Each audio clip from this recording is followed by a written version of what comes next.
Ustadz, bagaimana hukumnya menjual madu ruqyah, minyak kasturi, tasbih dan surban?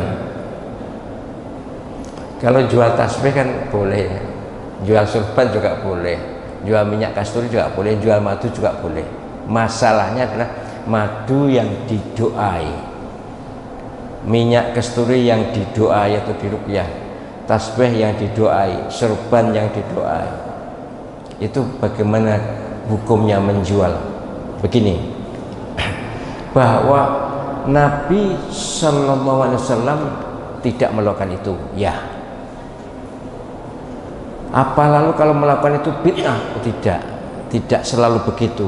Ini urusannya lebih kepada kemasyarakatannya.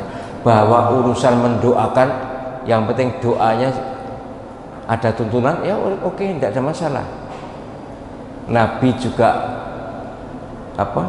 merekomendasi atau menyarankan air zam-zam sebagai obat. Jadi kepada para peruqyah, kalau mau menjual madu ruqyah, niatin jual madu saja. Tapi karena sudah diruqyah, harganya berbeda, ya silakan. Tapi jangan menjual doanya. Tapi ini penting loh ya. Jadi sekali lagi saya tekankan bahwa ruqyah, pengobatan secara spiritual itu ada tuntunannya dari Nabi Shallallahu Alaihi Wasallam, dan terutama dari para sahabat yang kemudian melapor, terutama yang terkenal kan Abu Sa'id Al-Khudri, membaca Fatihah kemudian untuk hajat, untuk doa memang dilaporkan oleh sahabat kepada Nabi, karena Nabi tidak mengajarkan itu. Tapi ketika Nabi dilapori, beliau sabdanya salah satunya ya, mestinya saya ya bagian gitu.